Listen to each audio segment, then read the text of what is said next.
Hello and welcome. I'm so excited to be participating in the Bridgerton-Light Academia collaboration. I absolutely love creating old world looks and layers of chipped paint. I like the time-worn essence of it. I like imagining what might have been before. I wanted to give a big thank you to Michelle of Moxie, DIY and Java for hosting this event. And thank you to all the other participants who worked so hard to create and have managed to inspire all of us.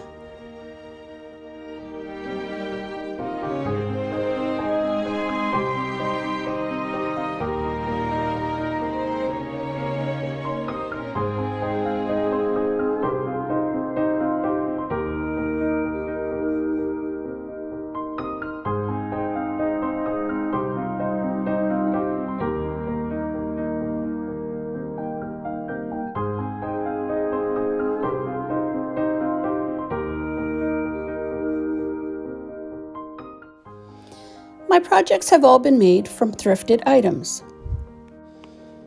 I really love taking something new and creating a look that looks like it could be hundreds of years old. It could have belonged to your grandmother. It could have belonged to her grandmother. Who really knows?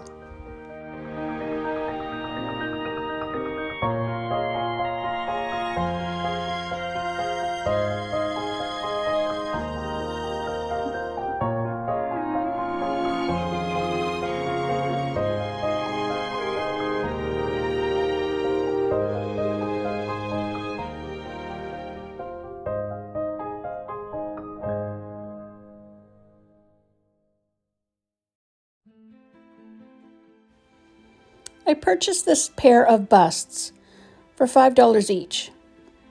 They're made of plaster and they're a knockoff of a Limoges statue from back in the day. I started by painting them a dark chocolate brown just to get rid of the bronze tones. My next step was salt wash and some oatmeal colored chalk paint.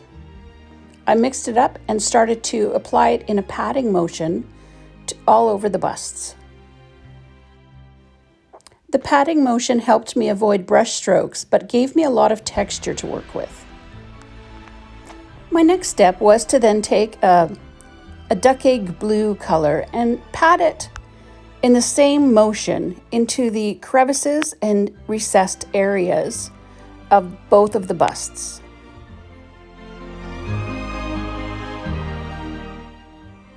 My third step is to go ahead and dry brush some cream tones over the blue. And then I go in with some gray and I go back into the recessed areas where I had previously put the vintage duck egg blue. And then back to a lighter cream tone. It's back and forth between these colors.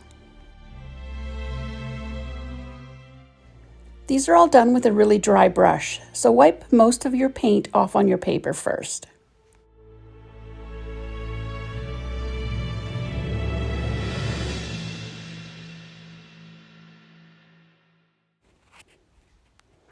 So now I take those same colors of paints I was using and I mix them with water to make a thin wash. And I literally drizzle them over and pat with a paper towel, and then I go to the ivory, and then I go back to the gray.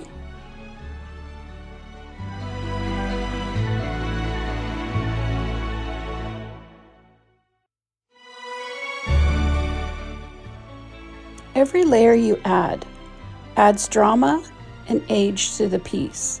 I've simply not found a better way of creating this. Through the wet techniques and the dry techniques, and some distressing, all the layers show through, and it's delicious.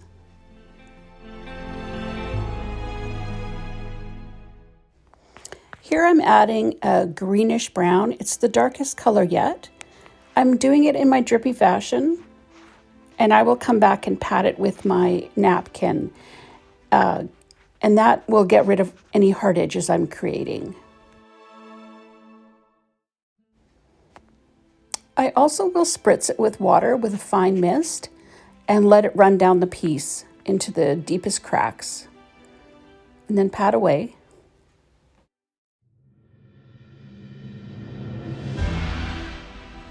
After your wet techniques, you'll want to dry the piece. Either leave it overnight or use a blow dryer.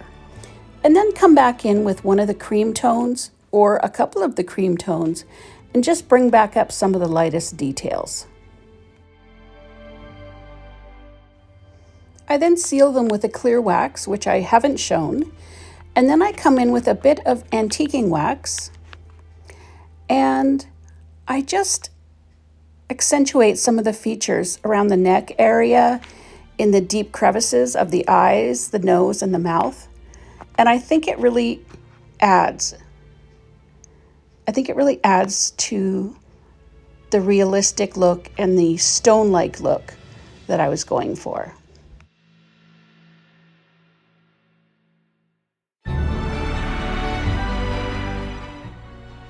With the antique wax, you want to put only the tiniest bit on your brush, scrub most of it off on a paper towel, and then use it just in a really dry brush fashion. You don't want to be putting a lot on there, you're just putting in some shadow.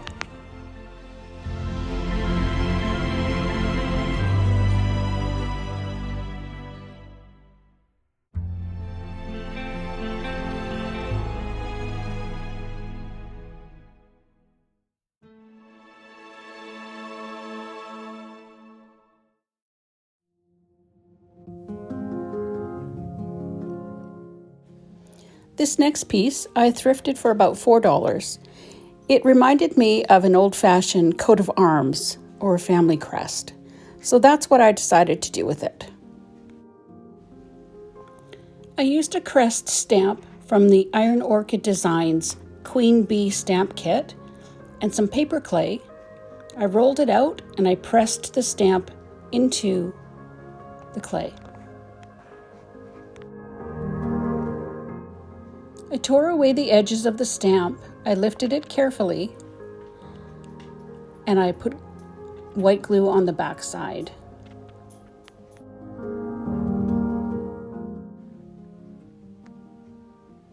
I pressed it into place with a little bit of plastic so I wouldn't destroy the details.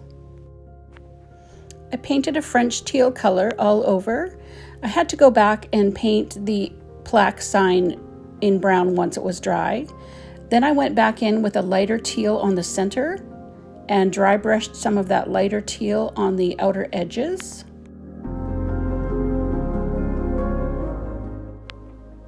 This painting is all done in double time in case you think I've gone crazy fast. I am using a dry brush method and I'm not being very careful where I'm putting it because I'm putting several layers of paint on, and you need to leave bits. You don't want solid coverage. And you also, this isn't a place to be careful. This is going to be messy and it looks like I'm not caring what I'm doing, but seriously, the layers and layers, they just build and add. So you don't need to cover everything. You want to leave some of those, all the colors showing through. All these paints are chalk paints, and that makes wet distressing really easy. So this next layer of paint is called parchment, and it is a cream tone. With the parchment, I'm going for a fairly solid coverage.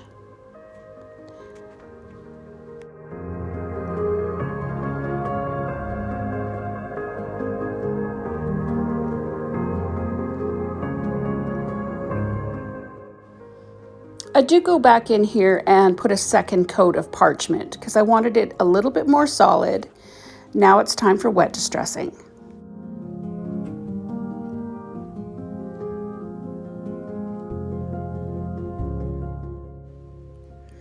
I put water on a rag and start wiping at some of the high details where it might be more worn naturally or where I want some of the other colors below to show through. And it's an eyeball thing, really. You just Watch what you're doing, and when you see some of the different colors come through, you stop when you're happy. It's really a personal thing. Like I said in the beginning, I love a lot of layers. So I go through and I put a slap happy coat of crackle on it and dry it, so I haven't covered every single surface. Over top of the crackle, I'm doing a light coat of the duck egg color, covering a lot of the surface.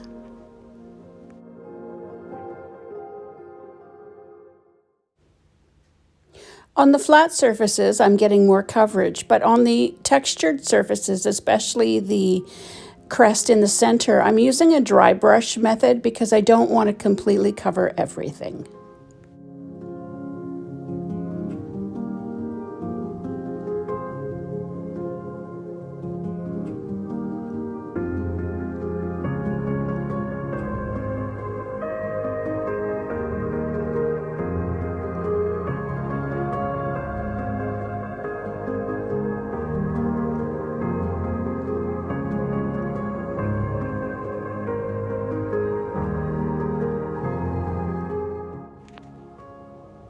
Now I'm going to use my parchment.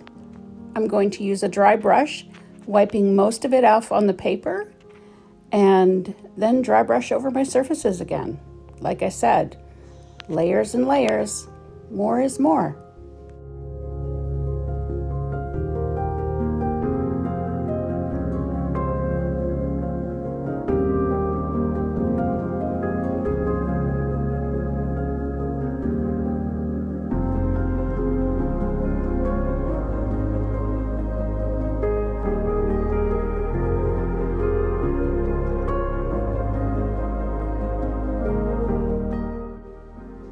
Now I'm going to take some brown paint. This one is just a craft acrylic, and I'm going to mix it with some water and make a wash.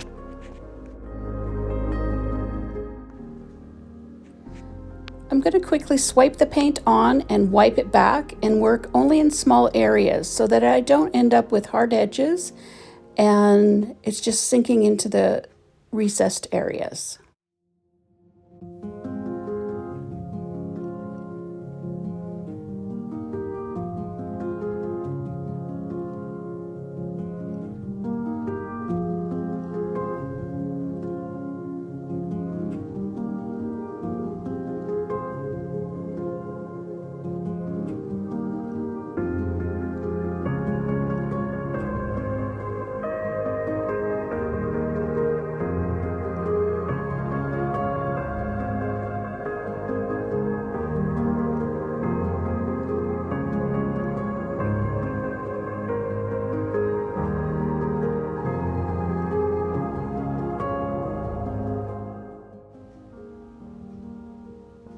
If you take off too much, you can always put some more back.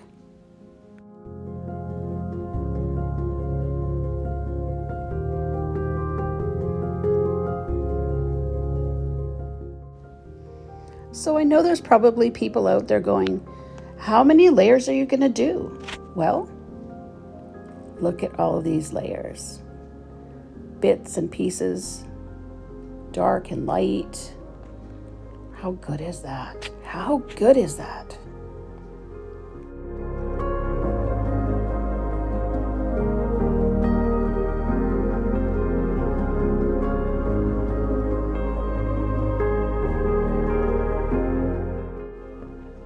Okay, white wax. Let's do it. Cover the whole thing.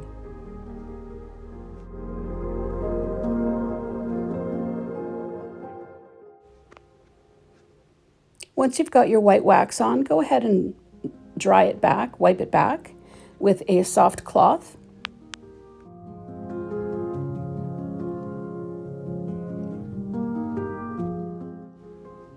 My final step is to take some gold acrylic paint and put it on my fingertip and just wipe over some of the high spots. Not everywhere. I'm not looking for a solid coat. Just some highlight looks. Stop when it feels good.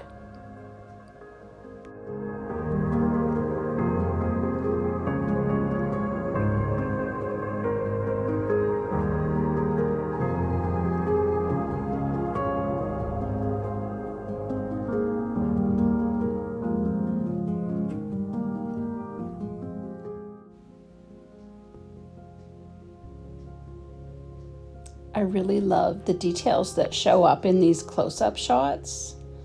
So good. So good.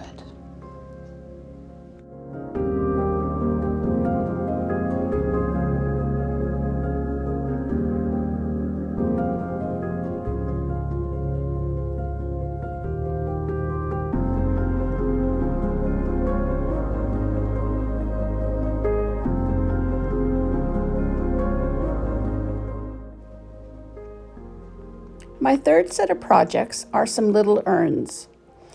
The taller one is a cast iron, and the short one has a chip in it at the base, and it is made of some sort of clay. So I got these at the thrift store, and they both actually had a chippy paint finish, but it wasn't in the color tones that I was looking for, so I did a repaint. And I started with my classic coat of brown chalk paint.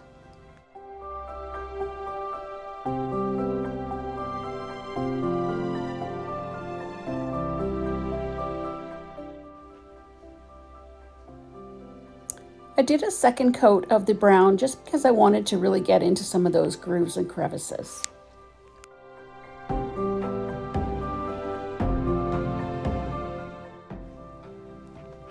My next color was a French teal chalk paint, and I just gave it a good coat. It wasn't necessarily dry brushing, it wasn't really solid, but there's a decent amount of paint on there. And you can see that I wasn't really working down into the deep crevices.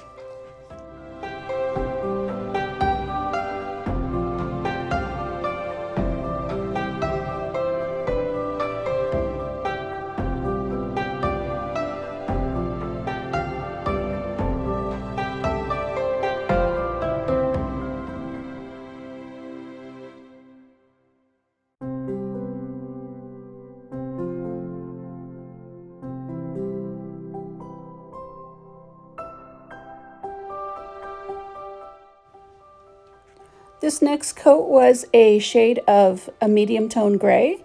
And again, I just worked in the same fashion, light quick coat and not worrying about covering. I still wanted the browns to show, and I still wanted the teal to show.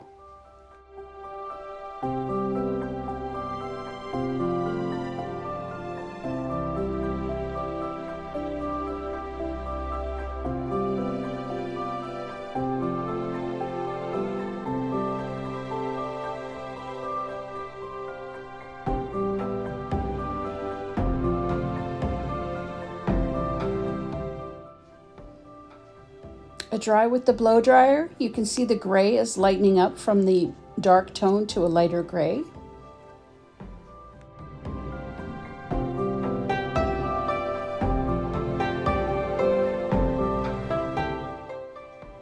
So I've dipped back into the oatmeal and salt wash combination that I mixed at the beginning of the video for the busts. If you don't have salt wash, these didn't necessarily need it, it's just I had it mixed up. So I gave it a quick light coat for both of them.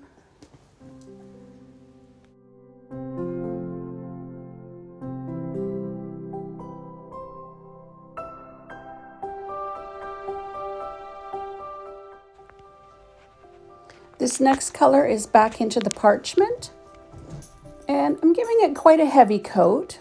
The parchment is an off-white tone. It's one of the lightest colors I've used.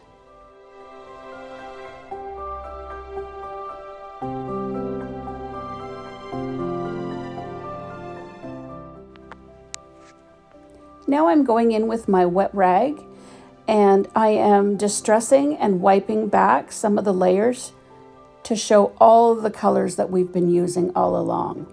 And this is really turning out beautiful.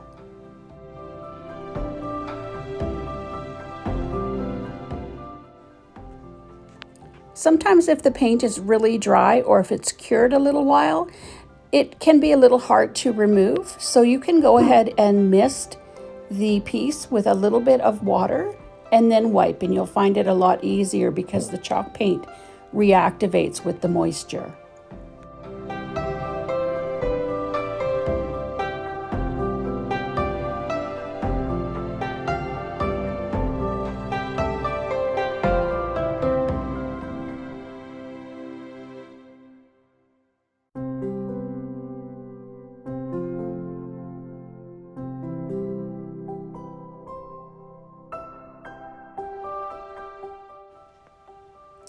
quick seal with some clear wax. Look at all that chippy, crusty goodness. Does it look old? Let me know in the comments.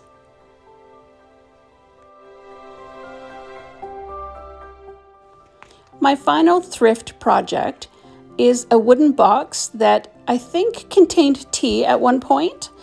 And so it's painted in a charcoal black. I've added a stencil. This is a Martha Stewart stencil. Now I'm taking some spackling and a palette knife and smearing it over top for a raised stencil. When it's pink, it's wet. When it's white, it's dry.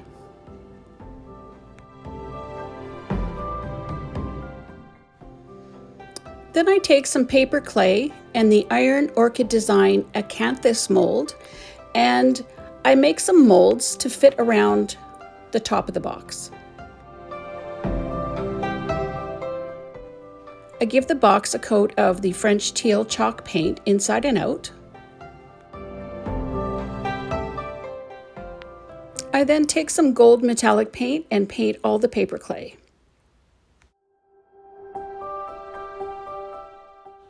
This front piece was from the Iron Orchid Designs lock and key. I put crackle medium on the whole entire outside of the box, and then I give it a coat of parchment chalk paint.